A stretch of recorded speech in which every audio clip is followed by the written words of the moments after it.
if you're the guy who enjoys Nickelback and Avenged Sevenfold, then hey, Victory might just be right for you.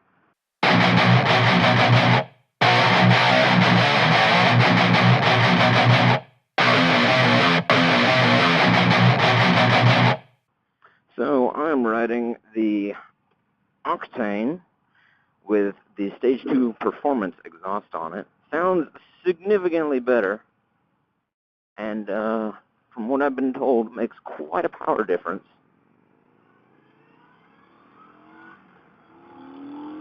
That is true. Oh my God, that's got a lot of torque to it. Oh God, that sounds good too. And this seat, man, that seat's really comfy. God, I'm not gonna lie, the Octane, every time, man, the stock one was starting to feel kind of boring, but this, damn, there's a noticeable, there's a noticeable difference with this pipe. A 2-1 exhaust really helps liven things up. Oh, fuck yes, this one has an actual analog tack. That's always a plus. Pretty good sound to it. Still not nearly as good as, you know, a Sportster, but I'm probably biased. Oh, this feels nice.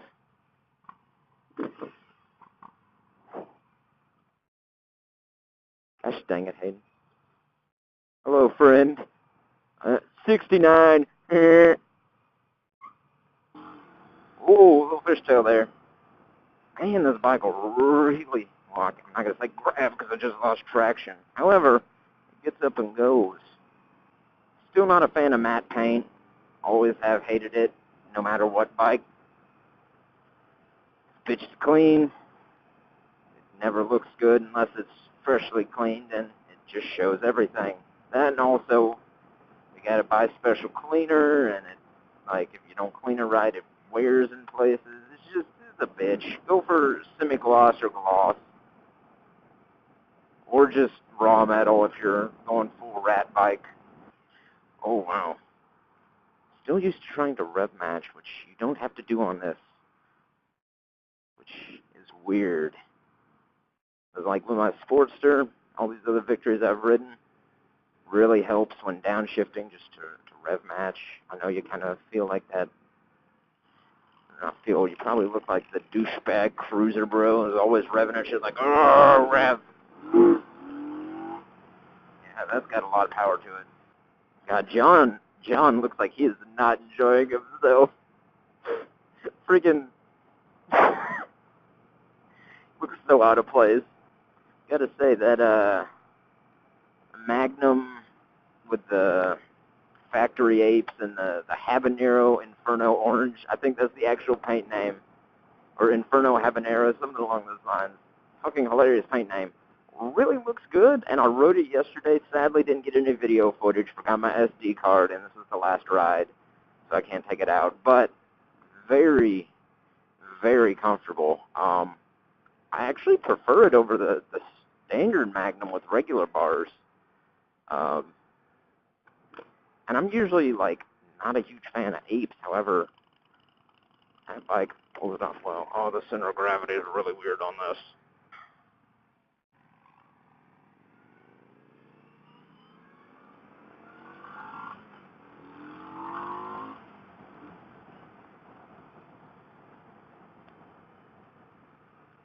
And, yeah, so pretty much, like, this is their competitor with the Sportster. I think there's like a special event going on. You can get them for like $9,999, basically 10 grand by the time you throw in dealer fees and shit.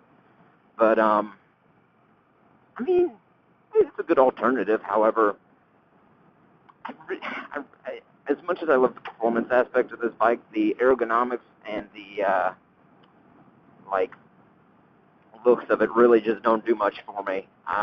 Like I said previously, Victory is literally the younger, edgier brother of Harley, in my opinion. Harley's like your refined, been there, done that. I mean, they're fucking 110 plus years old.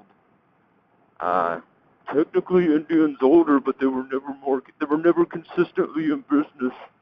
But before people start saying that.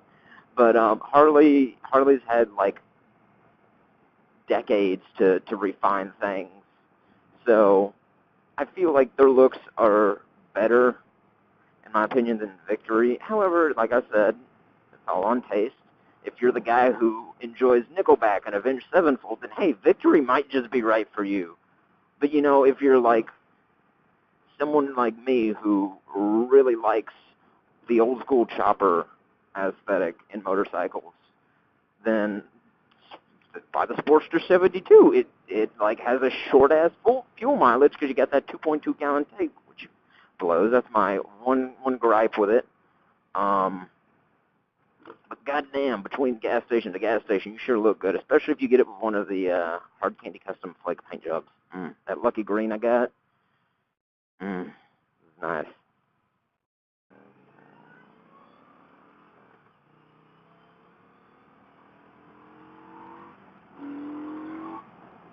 Oh man, that third gear just fucking rocket. That thing is crazy. Yeah, now I know why these things. Now I know why the dealership has literal like ads with dudes wheeling these. You got all that torque, bruh. This is like, this is the bike for the person that's like, can't get a crotch rocket or a 600 or something like that because, you know, family, wife, girlfriend, whoever it is will kill me or disown me, and I'll probably end up killing myself anyways if I have clip-ons on a bike. But I can't quite go to like something like a Sportster or a Vegas or any other comparable bike.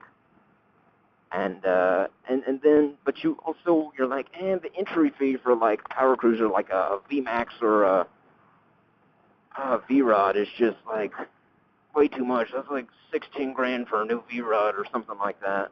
But this is like Sportster entry level, keeps up with your power cruisers. I don't know about the VMAX, but I know the V-Rod it'll like keep up with fairly well. Your turning is cruiser. You could technically track this bike, but why you would in God's name, I don't know. Straightaways would be good. This is like in all racing areas. This is honestly perfect for drag racing. I'm willing to bet you they make drag variants of this bike, or people have made drag variants, and probably you're racing them to some success. Probably a little bit more, especially if they're going up against like other 1200, 1250s around that. Also earlier, I think I stated this was a 1250. I actually think it's like 1199, something like that. I do apologize. I was thinking of the V-Rod. Come on, baby. Neutral is. I think just because this is a demo bike and it gets fucking thrashed on by people all around the country, the transmission's probably a little sketch. However, that also kind of worries me because I wouldn't consider myself, you know, super irresponsible. However, from time to time, like any bike owner, I like to thrash on my bike. But the transmission, that's kind of scary. To be honest, if I was seriously considering an Octane, and you may be, that's why you're watching this video, because it's tagged Octane or Octane High Performance or something along those lines. In all honesty, unless you need one right now, like this minute, don't get it. The bike has not even been out a full year. Give it like 2 years to see how a couple things work. One, your aftermarket support, because if you're like me, you like to personalize your bikes. Because I feel that's a very important aspect of owning a bike. Two, like look to see what shit breaks. I know there's an Octane forum, however, it's pretty much dead. From what I can tell, there's like 10 members and maybe 5 people use it 2 or 3 times a month. But give the Octane like 2 or 3 years. See how it. Gosh dang it, Hayden. See see how they wear, see how they break, see how expensive it is to get work done on them, services such and such. I mean, to be fair, that can go for any brand new product, whether it's a cell phone, a car, a bike, cameras. If you're like me, you like to research something before you lay down money. Like my Sportster, the Evo engine, this thing is fucking rock solid because Harley's been making them for, oh god, I forget when they discontinued the Ironhead and introduced the Evo, but they you can get a lot of parts for the Evo very cheap. It'd be pretty interesting to see someone put rear sets and clip-ons on one of these bad boys, like a whole bunch of people do to cheapo like Sportsters they'll buy off of Craigslist, turn them into like uh, bastards that like no one enjoys unless they appreciate like heavily modified Sportsters, because cruiser guys are going to disown you because you're riding it like hunkered down like it's a sport bike, and then full-bearing sport bike riders are going to say like, "Fuck you, it's a cruiser." So you're the bastard of everyone. But hey, I love you. I actually almost put clip-ons on my old Sportster. I bought some like really nice Joker machine clip-ons, but then I ended up buying the 72, and I was like, yeah, no, I'm just going to stick with comfort for the time being.